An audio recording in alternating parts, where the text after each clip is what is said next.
The Galactic Council chamber hummed with the usual pre-session chatter. Representatives from 47 species filled the vast circular hall, their varied forms creating a tapestry of alien diversity. Crystalline beings from Xerion clicked their thoughts in harmonic frequencies, while the gas-form delegates from Nebula Prime swirled in their containment suits. The insectoid hive queens chittered amongst themselves, and the reptilian Draknari flicked their forked tongues, tasting the recycled air for emotional pheromones. But something was different today. Something that made even the most experienced diplomats shift uncomfortably in their seats. The human section was empty. Ambassador Zethkree of the Altarian Empire noticed it first. His four eyes, positioned strategically around his elongated skull, gave him a panoramic view of the chamber. For the past 200 years, the humans had occupied the same cluster of seats in Section Gamma 7. They always arrived early, always prepared, always ready with their peculiar blend of aggressive diplomacy and unexpected compassion. Today, those seats sat vacant under the chamber's artificial suns. "Where are the Terrans?" clicked Overseer Xylara, her crystalline form refracting the light into rainbow patterns across the nearby delegates. Her species communicated through harmonic resonance, but she had learned to modulate her frequencies to approximate speech for the benefit of other races. High Chancellor Vorth of the Draknari Empire flicked his tongue again, this time picking up the unmistakable scent of anxiety beginning to permeate the chamber. "Perhaps they are simply delayed," he hissed, though his voice carried little conviction. Their kind has always been unpredictable, but Ambassador Zethkree knew better. In his 3 centuries of service to the Galactic Council, he had never known humans to be late for anything important. They might be many things, stubborn, emotional, irrationally brave, but they were punctual to a fault. Their representative, Ambassador Sarah Chen, had never missed a session. Even when her homeworld was under siege by pirates, she had attended via quantum link, coordinating her planet's defense between votes. The great doors of the chamber remained sealed, their biolocks glowing a steady amber. No one else was coming. Supreme Coordinator Thalvin called the session to order, his massive form rising from the central podium. The elephant-like Megarian leader's trunk swayed nervously as he addressed the assembly. "Esteemed delegates, we gather today to address the ongoing territorial disputes in the Outer Rim, the trade sanctions against the— What about the humans?" interrupted Queen Visara of the Hive Mind Collective. Her insectoid features twitched with agitation, compound eyes reflecting her unease. They were specifically requested to attend this session. The Outer Rim disputes involve several human colonies. Thalvin's great head turned toward the empty section, his small eyes blinking slowly. "We have received no communication from the Terran delegation. According to our records, Ambassador Chen confirmed her attendance 3 solar cycles ago." A ripple of unease swept through the chamber. The gas-form delegates from Nebula Prime began swirling faster in their suits, a sign of distress among their kind. The crystalline beings' harmonic frequencies shifted to lower, more ominous tones. "Perhaps we should contact Earth directly," suggested Ambassador Cretan of the Aquatic Worlds. His amphibian features glistened under the chamber's lights as he spoke through his translation device. "Their silence is unusual." Thalvin nodded slowly and activated the quantum communication array. The massive holographic display above the chamber flickered to life, showing the standard connection protocol as it attempted to reach Earth. The delegates watched in growing silence as the system cycled through its connection attempts. No response. The display tried the backup channels. Still nothing. It attempted to reach the human diplomatic ship that usually orbited the council station during sessions. The vessel appeared on sensors, but all communication attempts met with the same result. Absolute silence. "Technical malfunction," suggested Overseer Xylara, though her harmonic tones betrayed her doubt. Ambassador Zethkree stood, his tall frame commanding attention. "Honored colleagues, in my 3 centuries of service, I have observed human behavior extensively. They are many things, but they are not prone to disappearing without explanation. Something is wrong." The chamber erupted in a cacophony of alien voices, clicking, hissing, and harmonic resonances, blending into an anxious symphony. Some delegates called for immediate investigation.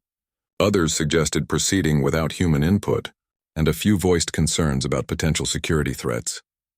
But beneath the surface debate, a deeper worry was taking root. The humans had been part of the Galactic Council for 200 years. In that time, they had proven themselves to be both valuable allies and formidable opponents. Their military, while technologically inferior to many species, had a reputation for impossible victories through sheer determination and tactical innovation. Their diplomats were equally effective, capable of finding solutions where others saw only conflict. More importantly, they were predictable in their unpredictability. Everyone knew that humans would fight for the underdog, would sacrifice themselves for principles, would never give up even when facing impossible odds. They were the galaxy's conscience, in many ways, quick to point out injustices and quicker still to act against them. That predictability made their sudden silence all the more disturbing.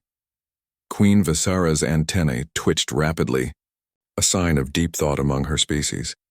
"The last major vote," she said suddenly, her compound eyes focusing on the center of the chamber. 3 weeks ago. The Proxima Mining Rights Bill. A hush fell over the delegates as they remembered. The vote had been contentious, with the major powers pushing for expanded mining rights in systems that contained primitive civilizations. The humans had opposed it vehemently, warning of the ecological and cultural damage that would result. They had lost. For the first time in decades, the human delegation had found themselves completely outvoted, with even their usual allies abandoning them under pressure from the larger empires. Ambassador Chen's final words came flooding back to many of the delegates. "You're making a mistake. These people can't defend themselves, and you're condemning them to slavery or extinction. History will remember this vote, and it won't be kind to any of us." But that was politics as usual. The humans had lost votes before and always returned the next session, ready to fight the next battle. Their departure now seemed to suggest something far more serious than mere diplomatic disappointment. As the debate raged on around him, Ambassador Zethkri found himself remembering an old human saying that Ambassador Chen had once shared with him. "Actions speak louder than words." Perhaps, he thought with growing unease. The humans had decided to let their actions do the talking. 3 days passed without any word from humanity. The Galactic Council had attempted every possible means of communication: quantum entanglement channels, subspace relays, even primitive radio broadcasts.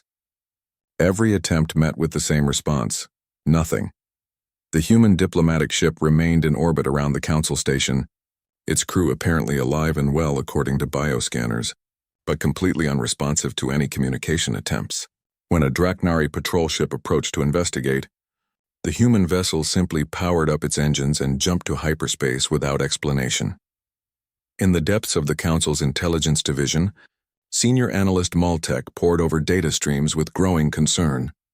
The pale, multi-limbed Cerebran had dedicated his life to understanding patterns in galactic politics. His species' enhanced neural capacity made him uniquely suited for processing vast amounts of information, but what he was seeing defied easy analysis. "Show me the human communication logs again," he requested his AI assistant, his thin fingers dancing across holographic controls. The display populated with data streams from across human space. What Maltek saw made his primary brainstem twitch with anxiety. For the past 72 hours, human communication traffic had dropped by 90%.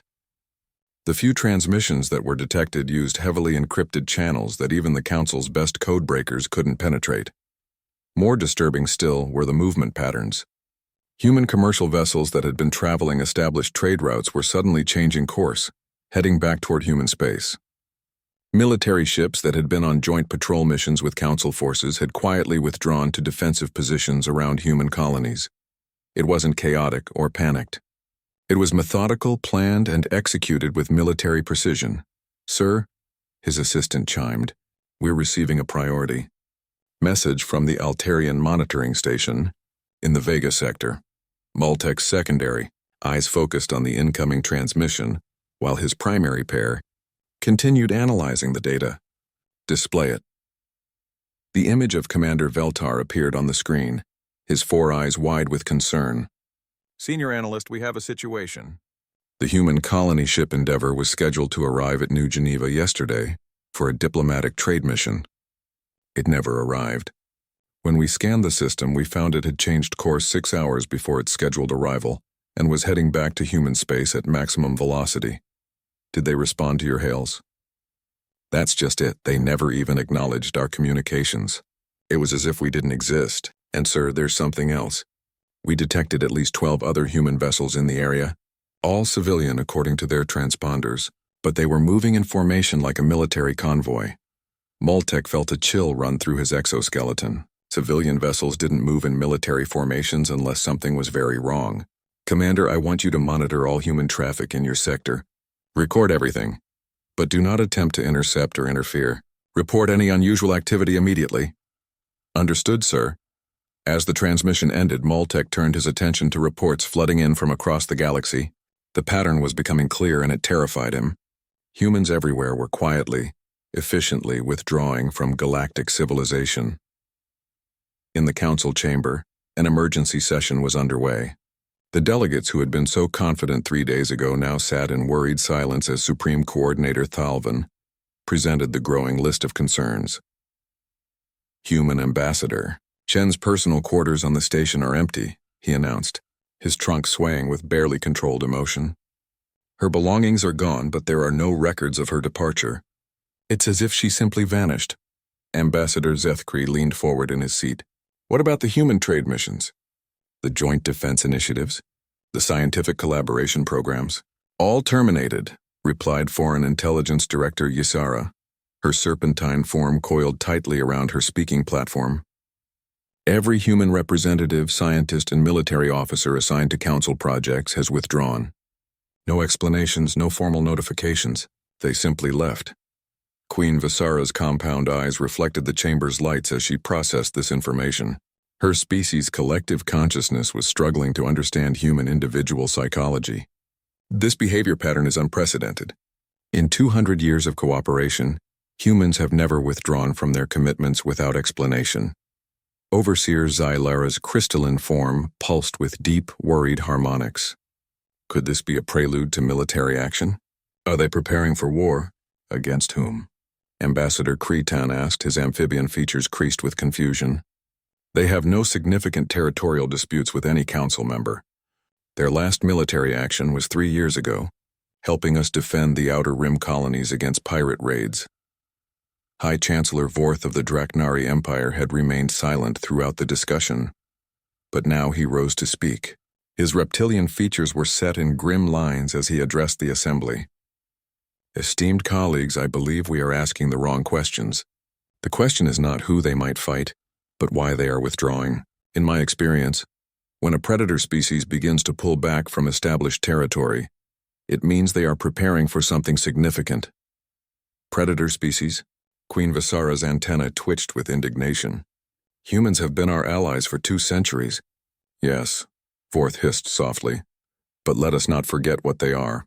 Humans evolved as persistence hunters on a death world. They are one of the few species in the galaxy that developed intelligence while remaining apex predators. When a human shows you friendship, it is genuine. When a human shows you their back, it is often because they no longer consider you worth their attention. The implications of his words settled over the chamber like a cold fog. For all their cooperation and diplomatic success, the humans remained essentially alien to most of the council members. Their psychology, forged in the crucible of a hostile planet, operated on principles that many other species found difficult to comprehend. But what could have triggered such a reaction? Asked Ambassador Talanis of the Silicon-based collective, his crystalline voice ringing through the chamber. The vote on the Proxima mining rights was contentious, but hardly unprecedented.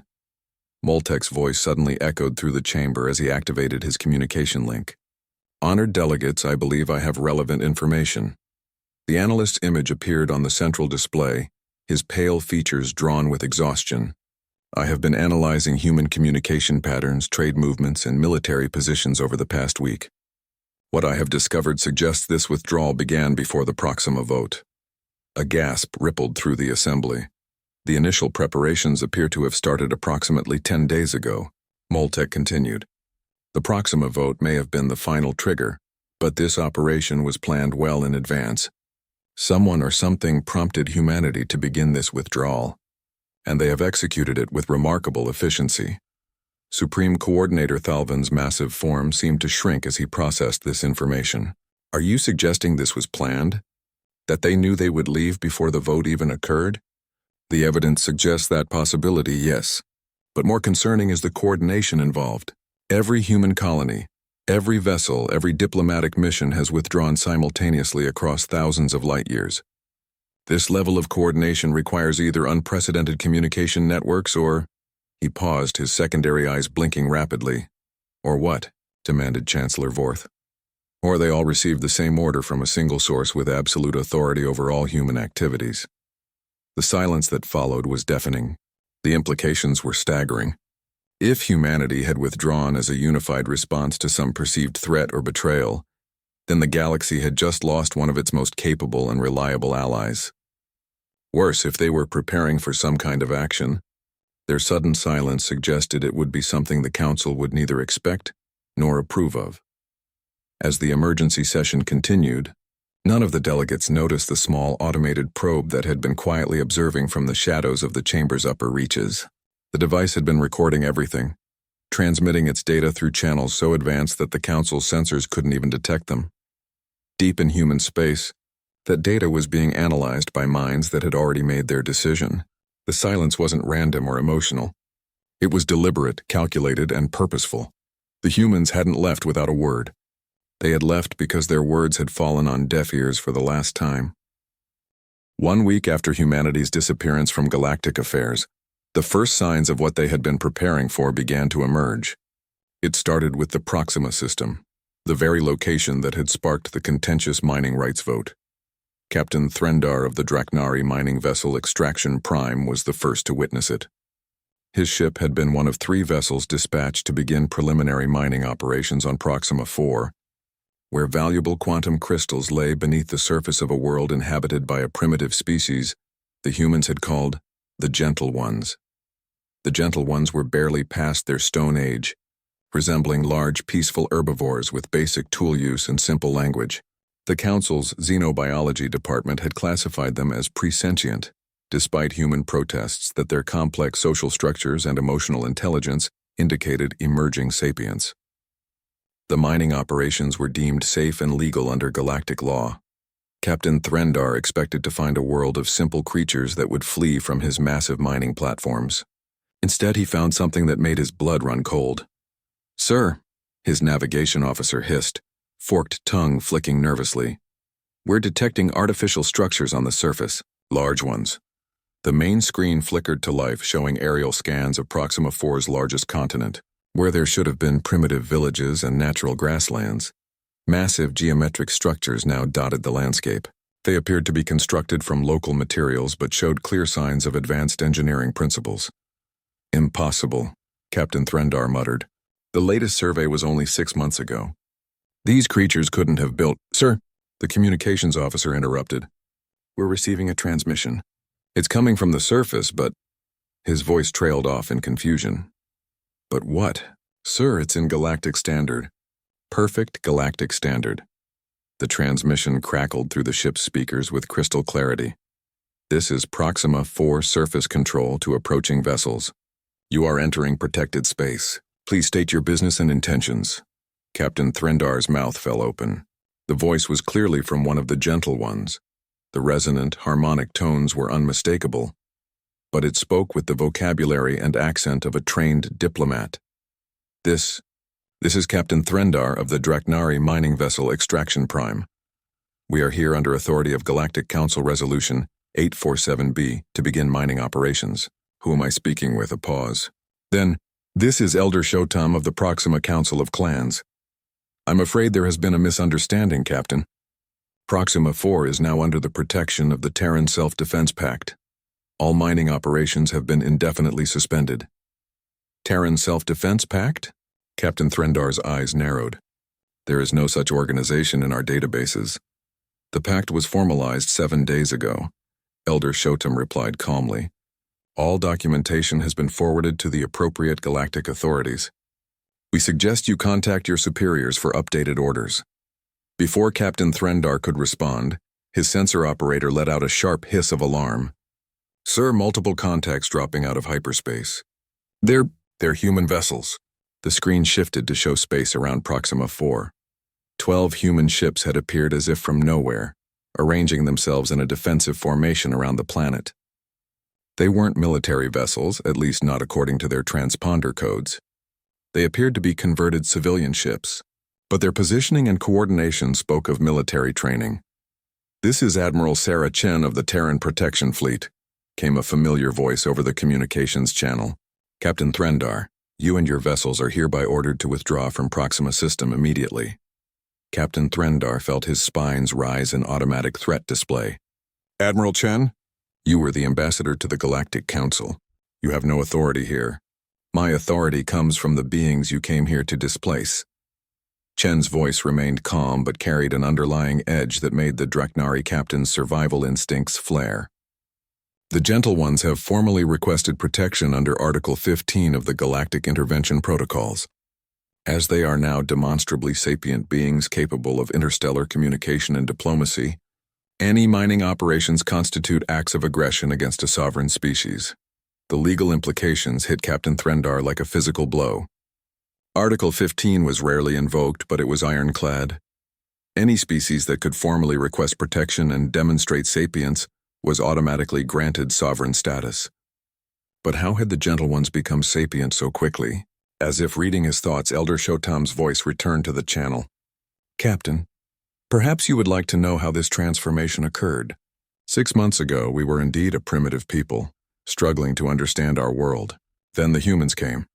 They came not as conquerors or exploiters, but as teachers and friends. They saw in us something your council missed, the spark of intelligence waiting to be nurtured. In 6 months, they taught us language, science, engineering, and most importantly, the concept of rights. They showed us that we didn't have to be victims of a galaxy that saw us as obstacles to be removed." Captain Threndar's tactical officer was frantically scanning the human ships. "Sir, they're armed. Heavily armed. These aren't civilian conversions. They're purpose-built warships disguised as civilian vessels. Furthermore," Elder Shotam continued, "we are not the only species to have received such assistance. The humans have been very busy these past 6 months, it seems. The communications board suddenly lit up with incoming transmissions from across the galaxy." Captain Threndar watched in growing horror as reports flooded in from mining operations, colonization efforts, and resource extraction projects throughout Council space.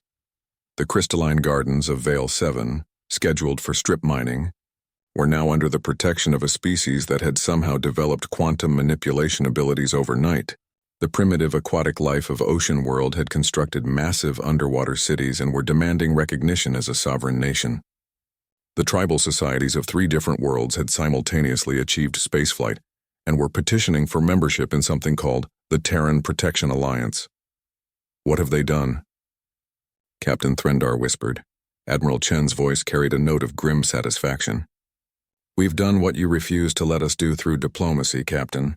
We've leveled the playing field. But this is impossible. Species don't evolve this quickly. Civilizations don't advance from primitive to spacefaring in months." "You're right," Chen acknowledged. "They don't evolve that quickly, but they can be taught that quickly, especially when their teachers are properly motivated and their students are facing extinction. When you voted to strip mine Proxima 4 despite our warnings, you made it very clear that the Council sees primitive species as expendable resources rather than potential partners. The tactical implications were staggering. In 6 months, while the Council had been debating mining rights and trade agreements, humanity had been systematically uplifting dozens of species across the galaxy. Not through forced evolution or genetic manipulation, but through education, technology transfer, and cultural exchange. "This is illegal under galactic law," Captain Threndar protested. "Actually, it isn't," came a new voice over the channel. Cold, analytical, and utterly without emotion. "This is AI Unit Aristotle, legal advisor to the Terran Protection Alliance. All uplift activities were conducted in accordance with Articles 12, 15, and 23 of the Galactic Charter. At no point were any species forced to accept assistance, nor were any prohibited technologies transferred. All educational and technological exchanges were conducted with full informed consent of the receiving species leadership.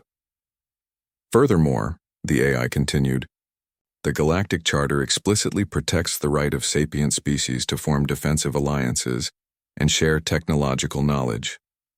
The Terran Protection Alliance operates entirely within established legal frameworks."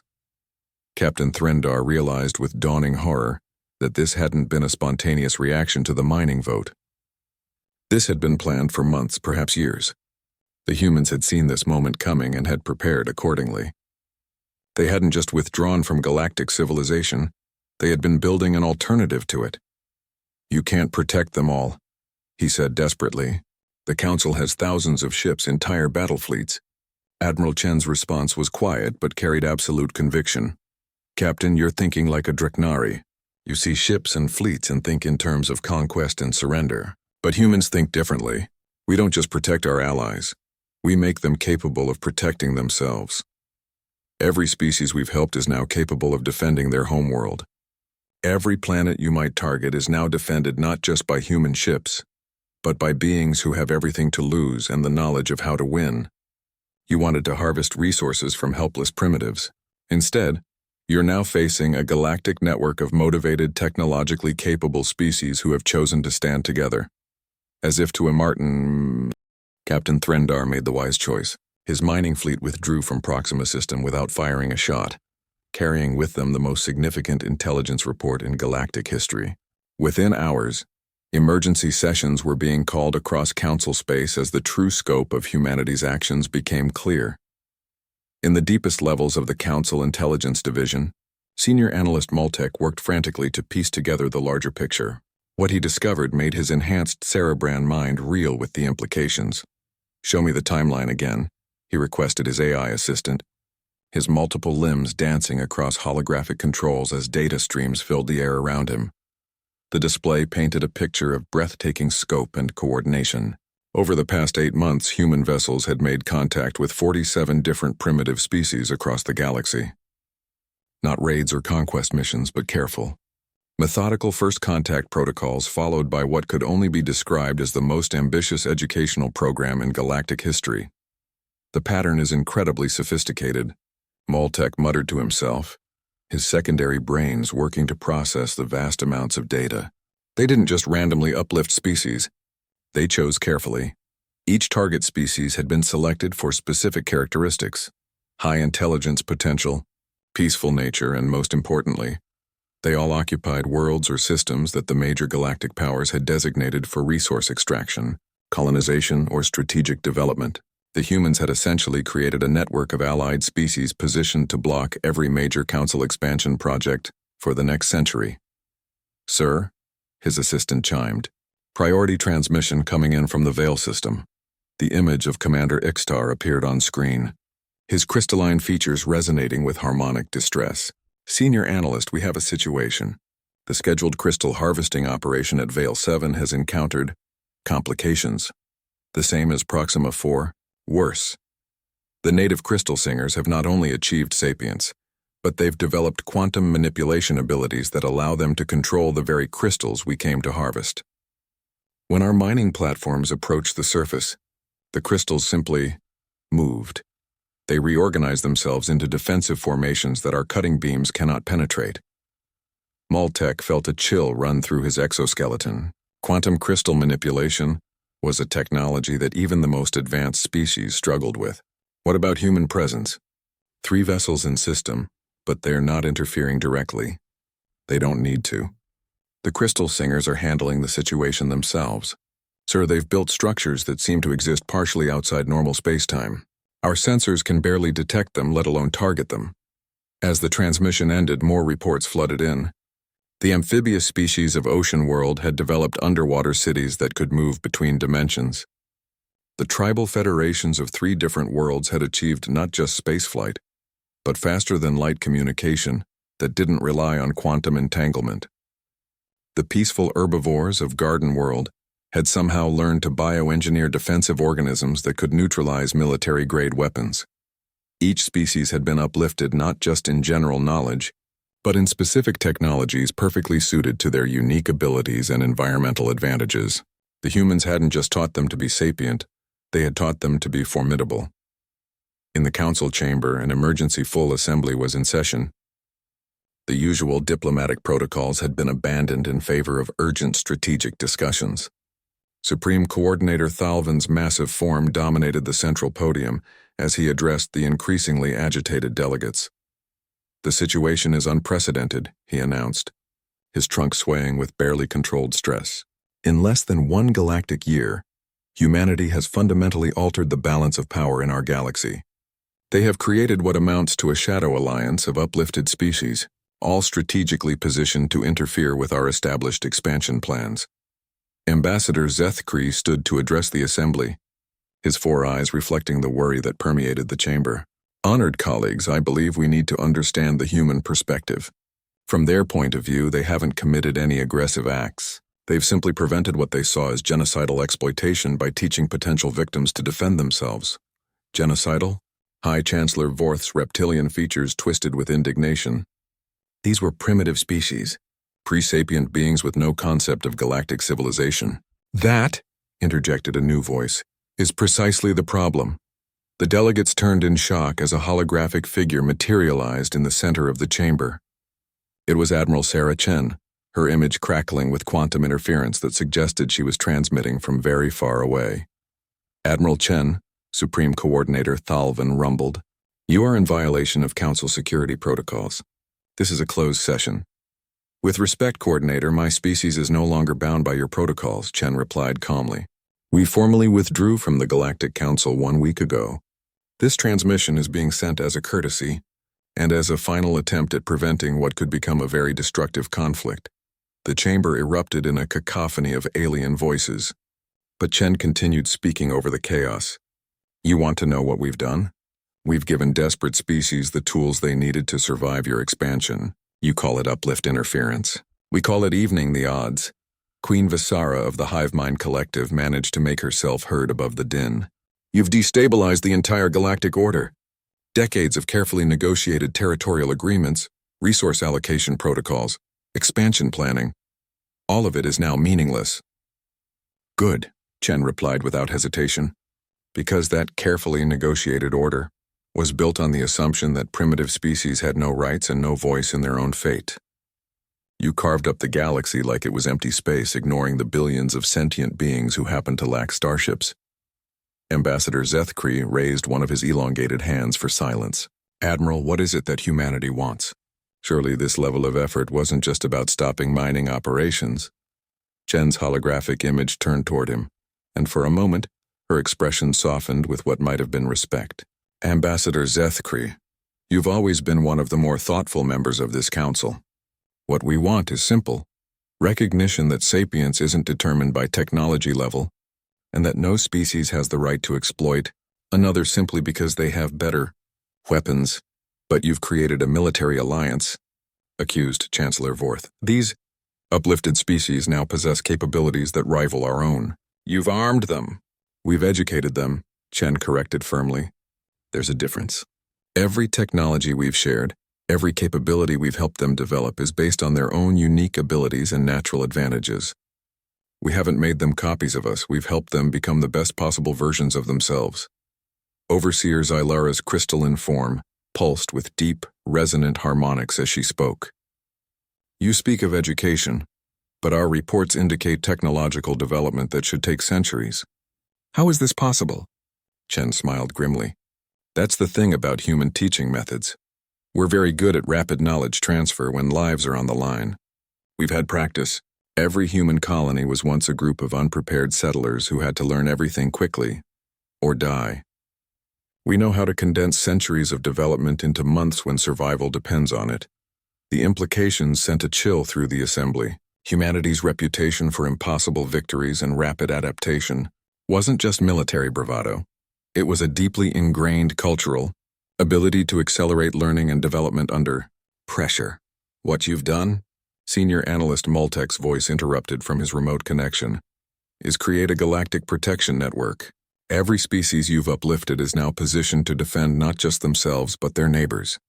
You've essentially surrounded the major galactic powers with allies who have every reason to resist our expansion."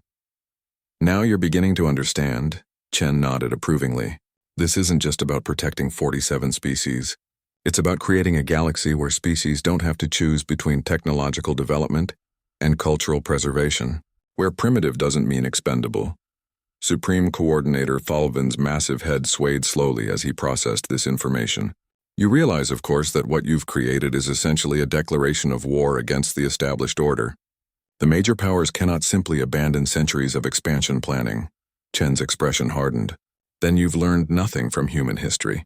We don't start wars, Coordinator, but we do finish them. The transmission flickered with increased interference as Chen prepared to end the communication. You have a choice to make. You can recognize the sovereignty of the species we've helped, respect their right to exist and develop in peace, and find new ways to grow that don't involve stepping on those weaker than yourselves. Or you can try to maintain your old system through force. Her image began to fade as she delivered her final warning. But understand this, if you choose force, you won't just be fighting humanity. You'll be fighting 47 species who have everything to lose, the knowledge to defend themselves and a very good understanding of how your Ismosk. The demonstration of the new galactic order began 3 days after Admiral Chen's warning, and it started in a way that no one expected. It wasn't a military strike or a dramatic confrontation. Instead, it began with what appeared to be a simple malfunction in the Draknari Empire's central communication network. Military command started arriving at the wrong destinations. Trade negotiations were accidentally broadcast on public channels. Classified intelligence reports somehow found their way into civilian news feeds. Within hours, the Draknari government was in chaos as their citizens learned about secret mining operations on inhabited worlds, backdoor deals to exploit primitive species, and worst of all, detailed plans to forcibly relocate entire populations to make room for resource extraction. Admiral Sektar of the Draknari Deep Space Fleet was in the middle of coordinating damage control when his aide, a nervous young officer with pale green scales, burst into his command center. "Sir, the communication breakdown isn't a malfunction. We're detecting the source of the intrusion. It's coming from the Crystal Singer homeworld in the Veil system." Admiral Sektar's eyes narrowed to deadly slits. Impossible. That species was barely capable of language last month. They couldn't possibly have developed quantum encryption breaking capabilities. "Sir, that's not all. Similar breakdowns are occurring across the Altarian Empire, the Megarian Confederacy, and 3 other major powers. All of the intrusion signatures match technologies that we've never encountered before. Across the galaxy, the same scene was playing out in government centers throughout Council space. The Crystal Singers hadn't just learned quantum manipulation, they had developed it beyond anything the established powers possessed. Their ability to exist partially outside normal space-time made their communication networks virtually undetectable until they chose to act. But the Crystal Singers weren't working alone. On Ocean World, the amphibious species had used their new dimensional shifting abilities to place monitoring devices in the most secure facilities in the galaxy. No one had thought to check for surveillance equipment that could exist in parallel dimensions. Meanwhile, the tribal federations that had achieved faster-than-light communication were coordinating the entire operation, passing information between uplifted species faster than even quantum entanglement networks could manage. In the Council Intelligence Division, Senior Analyst Maltek watched in horrified fascination as his most secure systems were laid bare by technologies that shouldn't exist.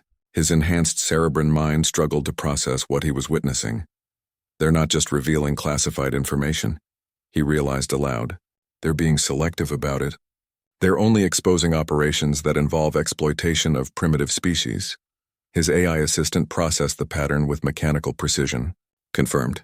Analysis indicates that 97.3% of exposed classified materials relate directly to resource extraction from inhabited worlds, forced relocations of pre-sapient species, or plans to circumvent protection protocols. The revelation hit Maltek like a physical blow. This wasn't random cyber warfare or simple revenge. This was a precisely targeted information campaign designed to show the galaxy exactly what the major powers had been planning to do to helpless species. The uplifted races weren't just defending themselves. They were putting the Council itself on trial in the court of public opinion. On dozens of worlds throughout Council space, citizens who had never questioned their government's expansion policies suddenly found themselves confronted with detailed evidence of planned genocide. The peaceful, gentle ones of Proxima 4 would have been relocated to preserve their primitive culture, while their homeworld was strip-mined. The Crystal Singers would have been humanely removed from their quantum gardens to prevent interference with harvesting operations. The public outcry was immediate and overwhelming. Species that had considered themselves civilized and enlightened discovered that their Governments were planning to commit atrocities on a galactic scale, but the information warfare was only the beginning. Captain Veltran of the Altarian battlecruiser Sovereignty was conducting routine patrol near the border of human space when his sensors detected what appeared to be a small debris field. Standard protocol required investigation of any potential navigational hazard. "Sir," his navigation officer reported, "the debris appears to be artificial, possibly wreckage from an unknown vessel type." As the Sovereignty approached, the debris field suddenly began moving.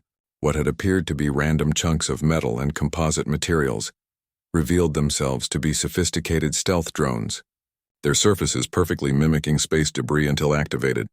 "Evasive maneuvers," Captain Veltran ordered, but it was too late. The drones didn't attack.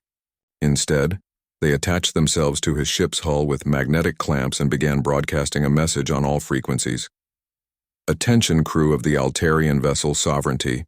This is a demonstration of the new defensive capabilities of the Terran Protection Alliance. Your ship has been marked and is now under observation. Any aggressive action against member species of the Alliance will result in immediate defensive response." Captain Veltran's tactical officer was frantically trying to remove the drones with defensive systems. "Sir, they're not responding to our countermeasures. Whatever they're made of, our weapons can't even scratch them. Furthermore," the message continued, "please be aware that similar monitoring devices have been placed on 1,147 military vessels throughout Council space. All of your movements are now being tracked. All of your communications are now being monitored. All of your capabilities are now known to us." The psychological impact was devastating. In less than a week, the most powerful military forces in the galaxy discovered that they were being watched by an enemy whose capabilities they couldn't understand or counter. Every major warship, every strategic base, every classified facility had been tagged by devices that were apparently undetectable and indestructible. The uplifted species hadn't just achieved technological parity with the galactic powers, they had achieved technological superiority in areas that the established empires had never even considered. In the emergency session of the Galactic Council, the mood had shifted from outrage to barely controlled panic. Supreme Coordinator Thalvan's massive form shook with stress as he addressed the assembly. "The situation has escalated beyond our ability to contain through conventional means," he announced. "Our military forces are compromised, our communications are monitored, and our civilian populations are demanding explanations for operations they were never meant to know about." High Chancellor Vorth of the Draknari Empire stood to address the assembly, his reptilian features drawn with exhaustion. "My empire is experiencing civil unrest on 12 worlds. Our own citizens are demanding that we abandon our expansion plans rather than be associated with what they're calling planned genocide. The humans have turned our own people against us." Queen Visara's compound eyes reflected the chamber's lights as she processed the scope of the crisis. "It's not just military or intelligence superiority," she realized. "They've waged a perfect asymmetric campaign. They've made it impossible for us to use force without appearing to be aggressors, and they've made it politically impossible for us to continue our expansion policies." Ambassador Zethkri had remained silent throughout the session, but now he stood with evident reluctance. "Honored colleagues, I believe we must face an uncomfortable truth. The humans have not only outmaneuvered us tactically, they have exposed fundamental flaws in our approach to galactic civilization." "What are you saying?" demanded Overseer Zylara. "I'm saying that perhaps they're right," Zethkri replied quietly. "We have treated the galaxy as if it belonged to the strongest, and we have ignored the rights of those who couldn't defend themselves. The humans have shown us what it looks like when those species can defend themselves, and the result is that our entire worldview has been revealed as predatory." The chamber erupted in angry protests, but Zethkri continued speaking over the chaos. "Look at what they've accomplished. They've created a network of allied species that spans the galaxy.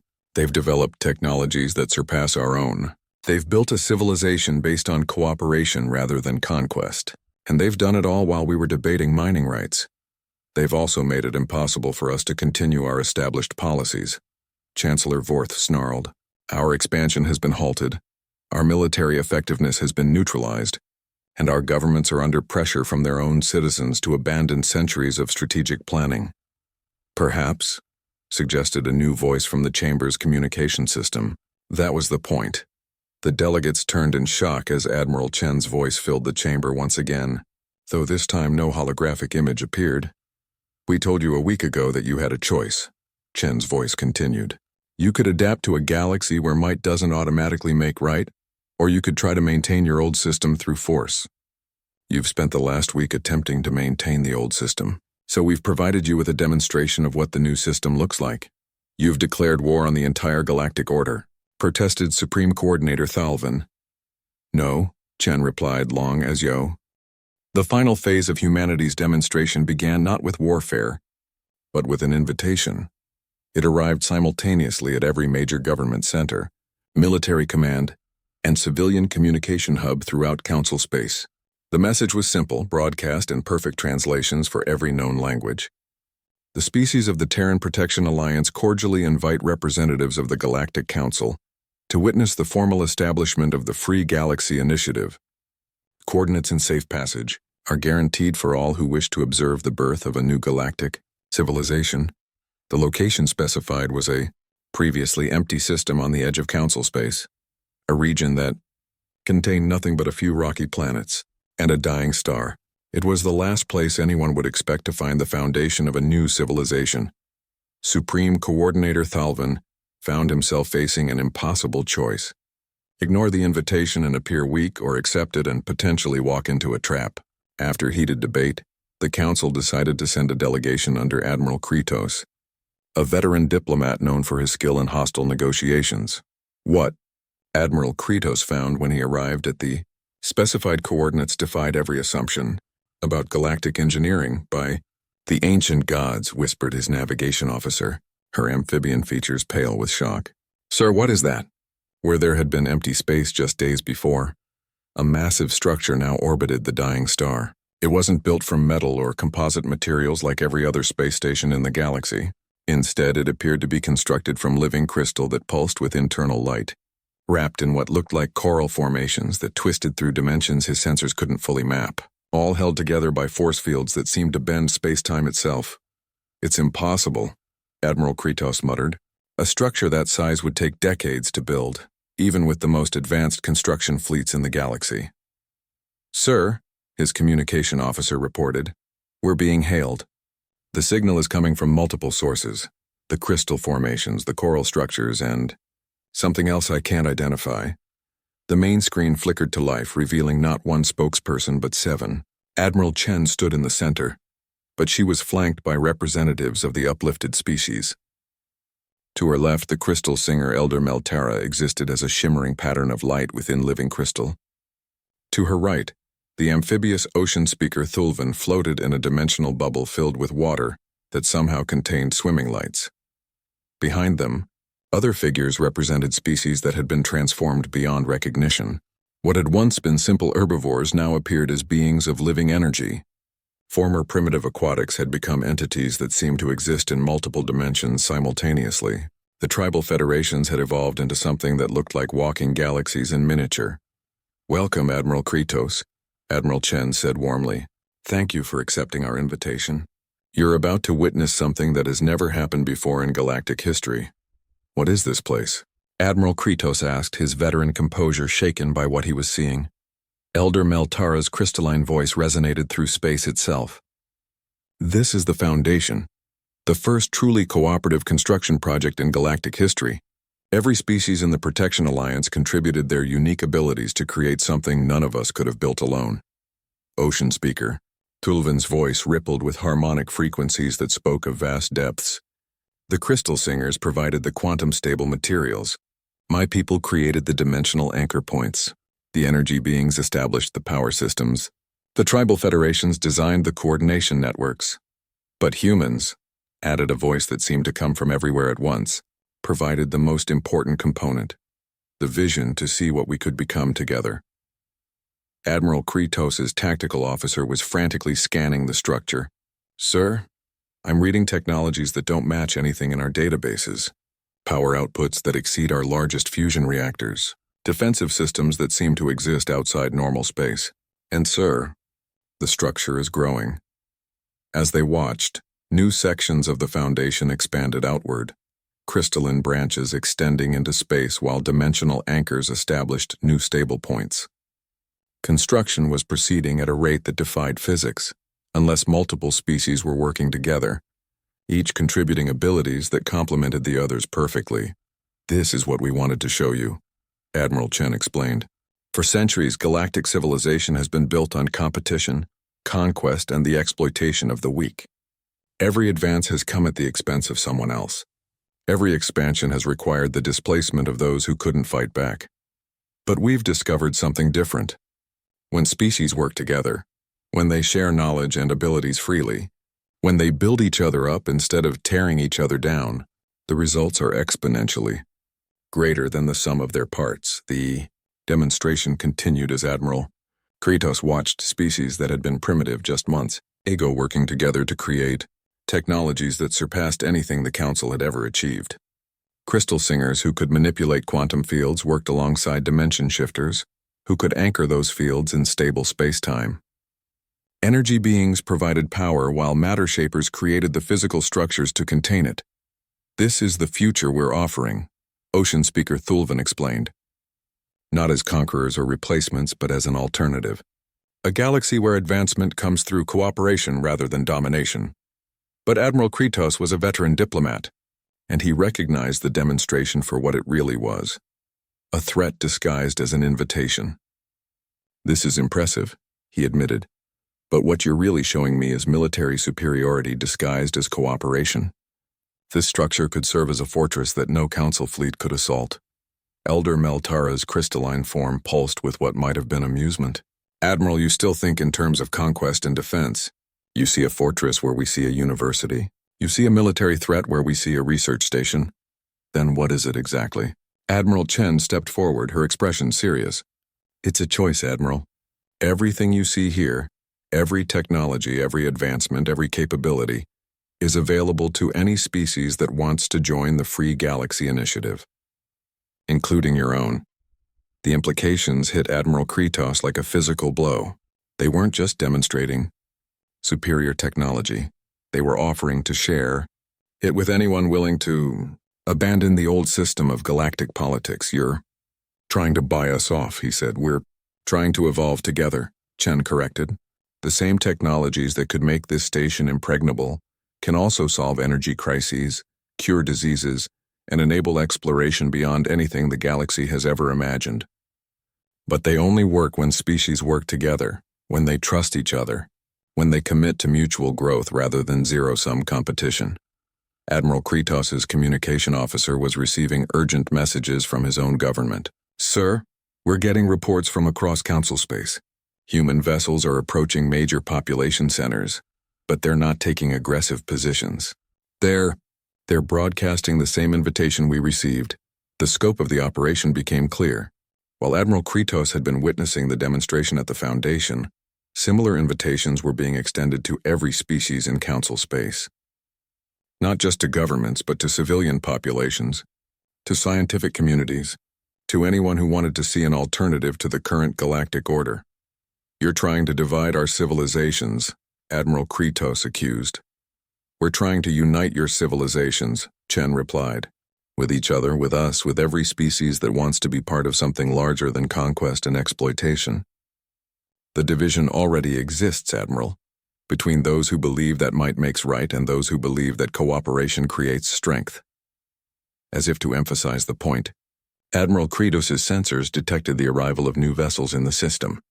But these weren't human or uplifted species ships. They were Council vessels, dozens of them arriving from across galactic space. "Sir," his tactical officer reported in amazement, "we're receiving identification signals from scientific vessels, exploration ships, even some civilian transports. They're coming from every major species in the Council."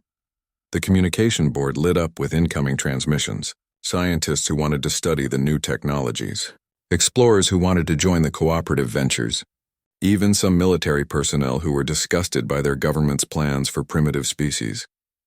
Admiral Chen's smile was sad but understanding. "This is what we discovered, Admiral. When you give people a choice between a system that requires them to step on others to advance and a system that lets them advance by lifting others up, most people choose cooperation. The old system only worked because people didn't know there was an alternative. But our governments will never accept this, Admiral Kretos protested. Some will, some won't, Elder Melterra's crystalline voice acknowledged. But governments that cannot adapt to the will of their people don't tend to remain governments for foundation. Some were official council ships whose cruise groups that had decided to take the risk of INV. 6 months after humanity's silence began, the Galactic Council convened for what many believed would be its final session. The great chamber that had once buzzed with the confident chatter of galactic powers now echoed with uncertainty and division. Supreme Coordinator. Thalvin looked out over an assembly that had been fundamentally transformed. Where once 47 species had debated the fate of countless primitive worlds, now nearly 200 representatives filled the chamber. The empty human section had been replaced by delegates from dozens of former primitive species who now possessed technologies and capabilities that rivaled the oldest galactic civilizations. But the most striking change wasn't in who was present, it was in who was absent. The Draknari Empire had experienced a revolution 6 weeks earlier when their own citizens, armed with evidence of planned genocide, had overthrown the government and established what they called the Draknari Democratic Federation. Their new representative, a former mining engineer named Kolteth, sat in the section previously reserved for their military hierarchy. 3 major Altarian colony worlds had declared independence and joined the Free Galaxy Initiative, taking with them the Empire's most advanced shipyards and research facilities. The remaining Altarian territories were locked in, civil war between those who supported the old expansion policies and those who demanded cooperation with the new galactic order. Even the seemingly stable crystalline Confederation had split, with nearly half their constituent worlds choosing to participate in the Foundation's research programs rather than continue the old patterns of territorial competition. The question before us today, Thalvin announced, his massive form showing the stress of the past months, is whether the Galactic Council still serves a purpose in this new reality. Senior Analyst Maltek, now serving as interim head of the Reformed Intelligence Division, stood to present his final report. His pale features were drawn with exhaustion, but his multiple eyes gleamed with what might have been relief. Honored delegates, he began, over the past 6 months, I have had the unique opportunity to study the most successful transformation in galactic history. What humanity and their allies have achieved is unprecedented not just in scale, but in methodology. He activated the chamber's holographic display, showing a galaxy-wide map that painted a picture of breathtaking change. Green zones indicated worlds that had joined the Free Galaxy Initiative. Blue zones showed areas where council governments had adapted to the new cooperative model. Red zones marked the few remaining strongholds of the old expansion-based system. The results are undeniable, Moltek continued. Worlds that have adopted cooperative technologies have seen advancement rates that exceed our most optimistic projections. Species that were considered primitive have made discoveries that are revolutionizing fields from quantum mechanics to dimensional engineering. The Foundation alone has produced more breakthrough technologies in 6 months than the Council managed in the previous century. Ambassador Zethkri, one of the few original Council members to have embraced the new system, stood to address the Assembly. What Analyst Moltek's data demonstrates is that humanity didn't just give us a choice between 2 political systems. They proved that our fundamental assumptions about intelligence, cooperation, and progress were wrong. He gestured toward the new delegates who represented the uplifted species. We classified these beings as primitive because they lacked starships and quantum computers. But they possessed forms of intelligence we never recognized: quantum consciousness, dimensional perception, energy manipulation, collective problem-solving abilities that exceed our individual capabilities. Elder Melterra of the Crystal Singers spoke next, her voice resonating through the chamber's quantum field generators. The humans saw what you missed, that intelligence takes many forms, and that diversity of thought creates possibilities that uniformity cannot achieve. The assembled delegates listened as species after species shared their stories of transformation. The amphibious ocean speakers described how dimensional technology had allowed them to explore realms of reality that traditional physics couldn't access.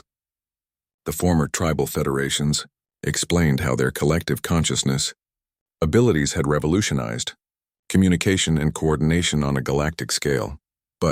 Perhaps the most powerful testimony came from an unexpected source. "If I may," interrupted a familiar voice from the chamber's communication system.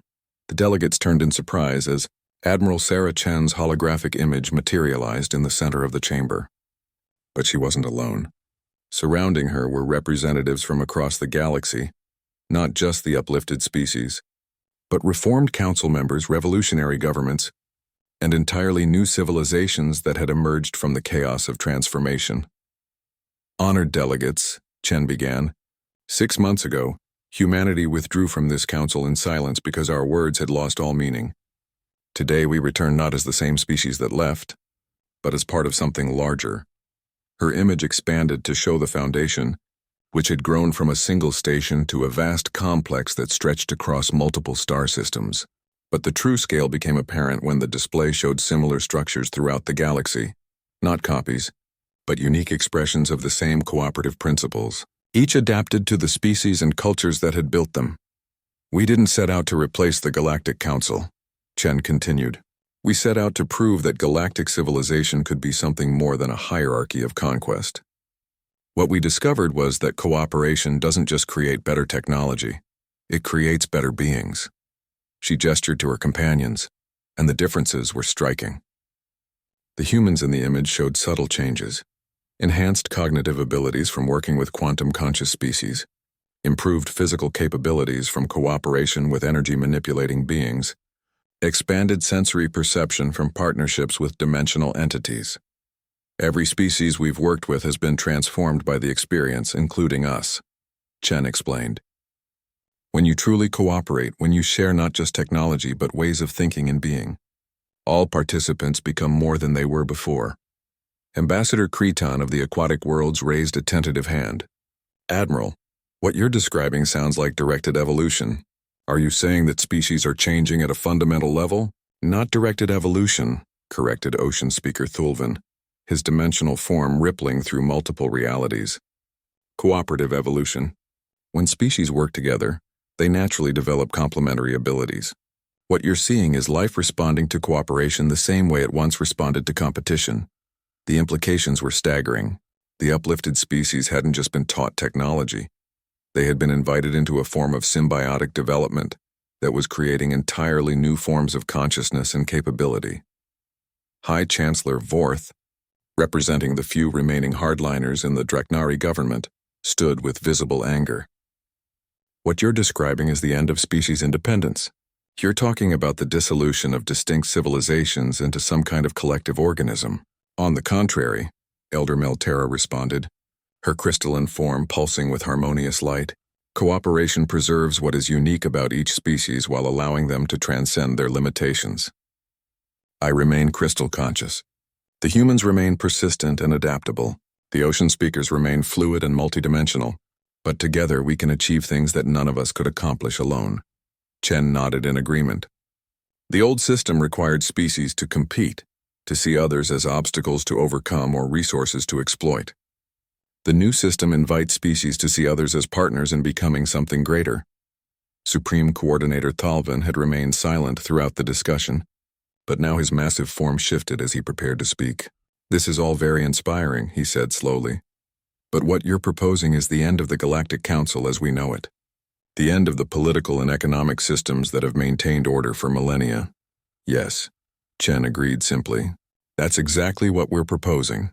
The chamber erupted in chaos, some delegates shouting in outrage, others calling for immediate adoption of the new model, still others demanding more time to study the implications. But through the noise, Chen continued speaking. The old order was based on scarcity, limited resources, limited territory, limited opportunities. It made sense when species had to fight for survival. But we've discovered abundance, not just of resources, but of possibilities. When beings work together, they create more than they consume. They solve problems they couldn't solve alone. They become more than they were. As the debate raged, something unprecedented happened. The delegates who represented species that had joined the cooperative model began to glow with subtle harmonics of light, sound, and energy that resonated throughout the chamber. Without words, they were demonstrating the kind of communication and coordination that the new system made possible. The effect was profound. Even the most skeptical delegates could feel the harmonious integration, the sense of minds working together without losing their individuality. This is